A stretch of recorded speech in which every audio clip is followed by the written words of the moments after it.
How do everyone? It's me, TheDomotaku, and today we're talking about the newest anime of the season, Sword Art Online, Alternative, Gale Online. They need to shorten that, because I understand the title, but like, SAO Alternative, so it's an alternative from SAO, and it's Gale Online. I'm just like, couldn't you just call it like Gale Online, or GG Alternative? That would have been cool, in my opinion, just saying. But anyways, yes, the newest Sword Art Online universe anime. So with the release of Fatal Bullet, I've been seeing a lot of like emphasis and spotlight on this, the universe of Gale Online. And I wanted to play Fatal Bullet. I don't have Fatal Bullet, and this anime I was really interested in watching because it was like, okay, what can they do with the Sword Art Online universe? And it's in Gale Online, no Kirito and all the old cast. Let's get a new cast and a new story. I was like, oh sweet, I could, this is like a fresh reset and a new start for Sword Art. I don't want. It sounds weird calling it Sword Art, but it's in the universe. That's the weird part for me. But yeah, I wanted to see how they would do this new story and cast with the Gale Online world setting, because it was there. And season 2, in my opinion, was not too bad. It was a great refresher from like swords and Alphaeum Online and all that stuff. So yeah, like the gaming, shooting, first person stuff was kind of cool for me. And then Xenon. So yeah, overall my first impressions of Gale Online Alternative is it's pretty good. I really liked the first 2 episodes. As of watching this right now, the second episode just came out. This was Saturday. So yeah, I only watched 2 episodes, and overall those 2 episodes were really great, and I think that there's a lot of potential for this anime in the future. So let's begin with episode 1. So episode 1 really gives you like a rundown of how this series could possibly or probably will be, because it tells you, like I saw, our main character, Len, who is this little pink-haired short girl with a P90 pink, also named PCHAN. That's just me. But anyways, yeah, we introduce her, and then we see her joining this squad jam sort of thing, which is essentially Fortnite the anime. It's battle royale sort of style, where you're in a team of like up to 6, I believe, and then there's like other teams, and essentially you're just fighting each other to be the last one standing. It's battle royale. And I'm just like, as a Fortnite person myself, I'm just like, oh man, this is like so relatable right now. So essentially, she only joins with a team of 2, and I'm just like, what the frick is the kind of disadvantage this? So it's her and like this other dude. I don't remember. I think his name's M, and they call him M, and he's basically this tall, big ass dude with a freaking sniper. So he's like the sniper guy, the long range guy, and Len is like the up close personal person because she has an SMG P90. And I'm just like, oh, this might work. So essentially, throughout the whole beginning part of the episode, you just have a lot of like, it's really relatable if you play like battle royale or shooting game sort of things, because essentially it's just them strategizing how the hell they're gonna win this game and how they're gonna maneuver all the players and shit. So then they're hiding in a forest, right? They start off in the forest, and they're just like, okay, how are you gonna do this? Okay, put this on. Your pink clothes stand out too much. You're gonna stand out and be seen. We're gonna wait for the radar scan and then see where all the teammates are, the enemies are, and then we're gonna just wait here and then chill, not shoot anyone, and then just maneuver around them and manipulate everyone. I'm just like, yo, this feels so relatable when I play with friends on Fortnite. It's just like that sort of thing. It's like, okay, what should we do? People there? Do we want to attack them, sort of thing? So I'm just like, this is awesome. So it's like a tactical sort of fighting action sort of thing, if you're into that kind of thing, with guns, essentially. So yeah, there's people everywhere, they get shot at, and then essentially there's this one team that stands out who are probably like real life like police officers, or like they're people trained with weapons and stuff that they fight in the game, right? And I'm just like, oh, you know what, that would be really interesting to fight someone who do all this tactical gun fu and everything, right? And then you just have these people that are just like common gamers and stuff fighting, and I was like, oh, that's cool. That's cool. I like it. So essentially, they strategize, how to have these teams like eliminate each other, then pick them off, but then they get picked off by someone, and then essentially they just avoid the battle. And that's something I would probably do too. If you see my stuff on Fortnite, like on my Instagram, or whatever, you see that I don't really fight too much. I'm just like the guys. Okay, let's see. There's people there. I don't really want to fight you guys right now. I'm gonna go over there. If I have to fight you, then I have to fight you, sort of thing. That's my strategy, and I feel so relatable with this whole episode. So essentially, it comes down to having our main characters, Len and M, having to fight this professional team that looks like they do it in real life, sort of thing, like the police officers or SWAT or something like that. So essentially, this is where my disbelief went into, okay? So Essentially they got them in this whole open area, right? And essentially Len takes them all down because he's super OP, and she hid in a suitcase.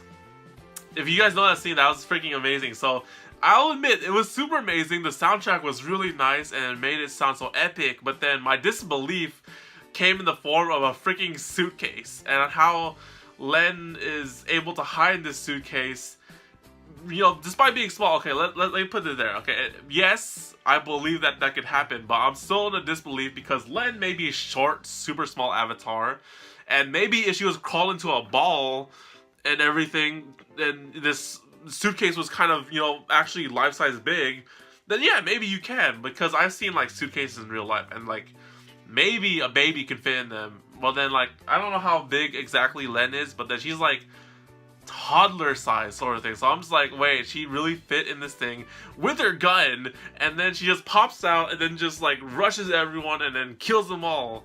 It's like, oh.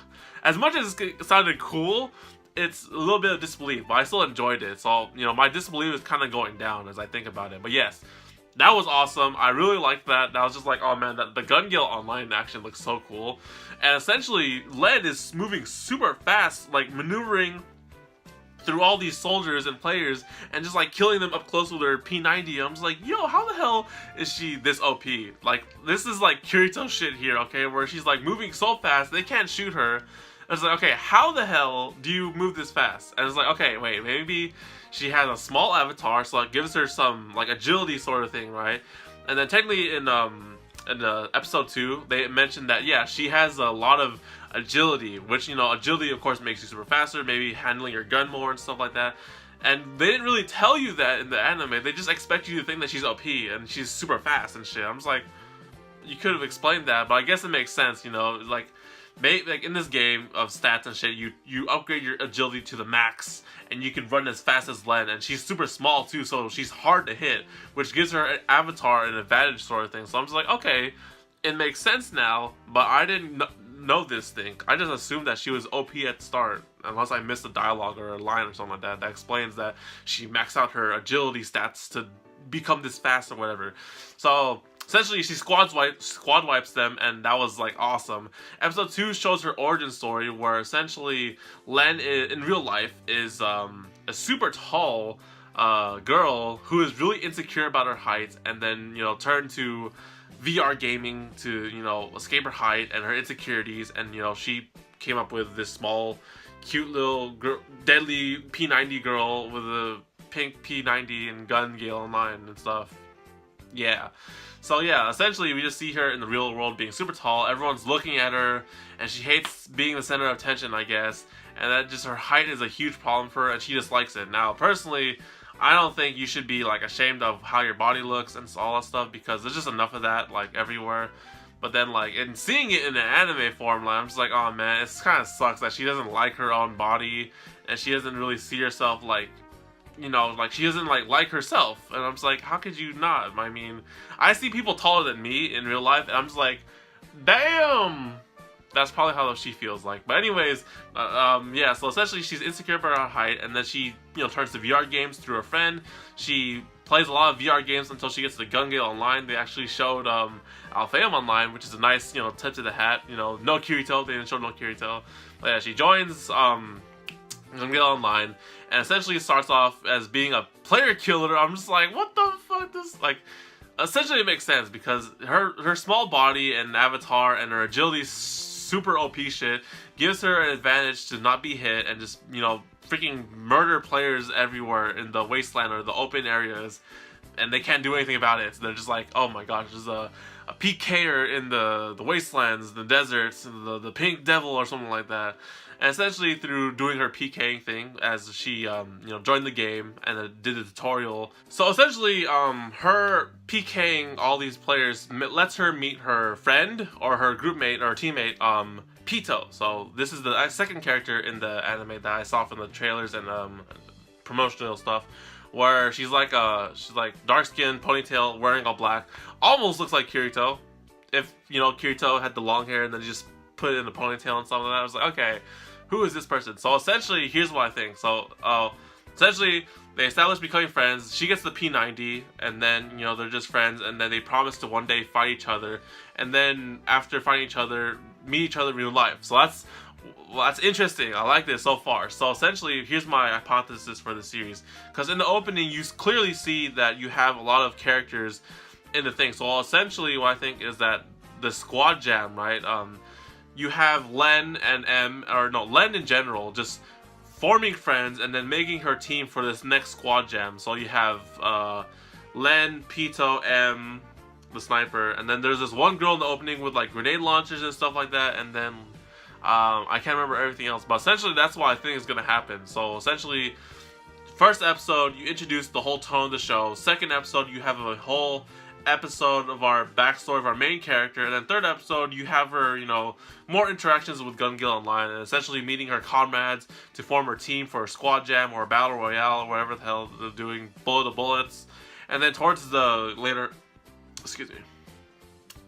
half of the series, you have you know, the whole thing with like with Pito, the promise that, you know, they'll fight each other one day and then meet each other in real life. Maybe there'll be an episode where in the real life she has a lot of issues with her insecurity of her height and stuff. You know, I honestly think this is like really good so far. I like it. I really like it. It's really different, and you know, Kirito and every one of them, you know, it's just like some fresh air, and like I like the Gale and the Gale Battle Royale aspect of it, because if essentially you play Battle Royale games or like shooter games, that you sort of understand like the whole first part of the first episode where it's like tactical advantage sort of things, like, oh man, like, okay, where are the enemies at? Should we engage them? Should we not? Should we, oh wait, there's a team over there, should we let these two fight and then, you know, take them out ourselves and then, you know, clean them out? And I'm just like, dude, this is like legit relatable. I like it so much. So anyways, that's my first impressions for SAO Alternative, Gale Online Alternative. So far, I really like it. I really like it. I can't wait to see episode 3. Nice. So let me know in the comments, guys. Did you guys think that this episode or this anime is cool for you? Were you guys in disbelief of the suitcase, or was it just me? Because that suitcase thing still gives me the heebie-jeebies. You know, I'm just like, there's no way that she freaking fit in a small ass suitcase, and she's like super crouched down with a P90 also, and then she's just popped out of nowhere. That's my disbelief, anyways. But yeah, what do you guys think about this anime? Do you guys like the first or second episode, or do you guys not like Sword Art Online in general? Then I don't know what you're watching this video for. But anyways, see you guys next time. Take care, guys, and matane.